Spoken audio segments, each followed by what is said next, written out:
Welcome to day 7 of clean and simple one-layer cards. I'm so excited to bring you some really easy designs to end this series, and I'm using watercolor paper today and our note cards. So I'm going to start with a 5x5 piece of watercolor paper after being folded, of course. That's 5x10. And I'm just going to use my blocks, my clear blocks, to make a little background on this card. So you may have seen people do this before, but it's a really quick way of getting a card background done and making it original. So I'm going to use some distressed inks to do this, and I'm going to use my clear blocks. I hope you have all the clear blocks because they're wonderful. You can do so much with these clear blocks. So I'm going to use a couple. Sorry, that one's a little spotted, but I'm going to use a small one and a bigger one to show the first technique, which is the blocked background. And who knows if that's what it's called, but that's what I call it. And I'm just going to take 2 stamps for this first one, and I'm going to create a background using 2 colors of blue ink. So I'm going to use on the bottom block, I'm going to use broken china. And all I'm going to do is ink up the block. I don't know if you've heard that expression before. And then I'm going to spritz it with water. Or you can smooch spritz it, or you can glimmer mist spritz it, but water is good enough. But you see, I made it really wet. You want it nice and wet, because when you put it down on the watercolor paper, it's going to marble between the block and the paper. So depending on how I press down on the block, you'll actually see the marbling that will occur underneath as the water congests under there. And I can manipulate the block and change the marbling of the water. Notice as I lift it, the water is moving under there. And I can let it sit for a while so it soaks in by the watercolor paper, or I can pick it up and just literally move the ink around until I'm happy with the way it looks. Now this bottom little piece of blue that I'm making here is going to be water actually. So I wanted it to be nice and shiny, and I wanted it to be kind of wet looking. So all I'm going to do is take my heat gun and kind of dry this quickly, otherwise we'll have to wait till it's dry. You'll notice it's shiny when it's wet, and as it dries, it'll become more matte. Even though since I have a little bit of shimmer paint in that liquid, it's still going to maintain a little tiny bit of sparkle. And that gives me what I like, what you see in water, actually. As soon as I have it dry enough, and you can kind of see the sparkling that's still under there, even though you can tell the paper is dry, I'm going to use the larger block with the tumbled glass, which is a lighter shade of blue. And I'm going to ink my block up with the tumbled glass and spritz it. And you see it's nice and wet. And this is going to be my sky.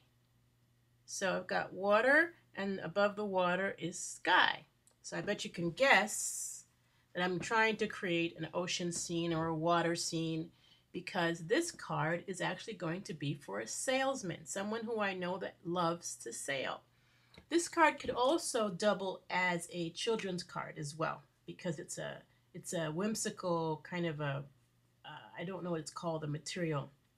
I think it's foam. So I'm using these stickers that are foam, and they're die cut out of foam. So they're whimsical in nature. And I'm letting it sit there for a while so that it sucks up the ink in the watercolor. And you'll notice when I push on this, that the marbling can change behind there. And I'm going to lift up and pull out some clouds. And you can actually take your block and move it around, or you can just go ahead and dry it. I think that looks good enough as a sky for me. I don't think it's necessary to get really detailed about this. This is a more, artsy kind of a whimsical kind of a background that doesn't need to be perfect. So really allow it to not look perfect to you, and you'll be surprised how it comes together. So here's a little sticker, and the sticker is a sailboat, and I'm going to put that right on one side of the background that I made. And then I'm going to take this little cloud. Now, unfortunately, my little cloud got stuck onto my rocking horse. And so I had a little trouble getting it off. So I'm going to have to clean up my rocking horse later. But there's my cloud. And there's a little scene. So you see the boat on the water and the sky's behind it. It's got a cloud. And now I'm going to stamp hello because it's just a little greeting card. It's a just because I miss you card. And I'm going to stamp that in black. And there is my blocked background. I'll show you pictures at the end of many different kinds of blocked backgrounds, but play with this. You'd be surprised how much you'll come up with kind of creating scenes. Look at the scenes that I'll show you at the end, but then try to invent your own. It's kind of fun. And get all of the clear blocks because they're really great to work with. Not only for stamping and making backgrounds, but just holding in your hand. They're soft and there's no sharp edges. Okay, so that was technique number 1. Moving on to technique number 2, the single simple stamp. I'm going to use our note cards for this. I love them because they're pre-cut, they're pre-scored, they come with envelopes, so I'm off and running. So now with these, I want to focus on using your simplest stamps and your favorite. You know how you go to that store and you find that really cute stamp and you fall in love with it, but for some reason you never use it because it doesn't fit into your layered designs. Well, clean and simple one-layer cards are the perfect place to put those favorite stamps. Here's one that I found on Etsy, and I'll put it in the description, but you're going to be so surprised to see what this stamp is. When I found it, I fell in love, and it's perfect for a single layer white card. Watch this, guys. Isn't this adorable? Can you tell that's a panda's face? And doesn't it fit just right on the white paper? It's kind of like you can imagine the panda in the North Pole or wherever he lives, and it's cold, right? Or maybe he's just in the wintertime where he lives, but the card itself is the background and his body. I just fell in love with that. And so when I think of bears, I think of hugs.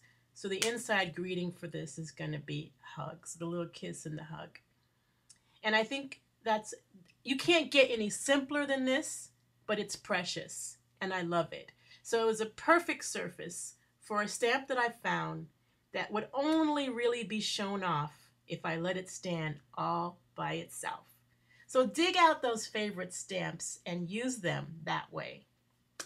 So the 2 techniques today were the blocked background and the just simply stamped clean and simple card. With these 2 techniques, you can make a lot. Check out what I have to show you right after this video. Oh, before I go, while you're looking at those, I want to let you know that I really enjoyed this clean and simple one-layer card series. I had a lot of fun talking to you about techniques and how I create in my craft room. I hope to do another series with you soon. Let me know what you'd like to see.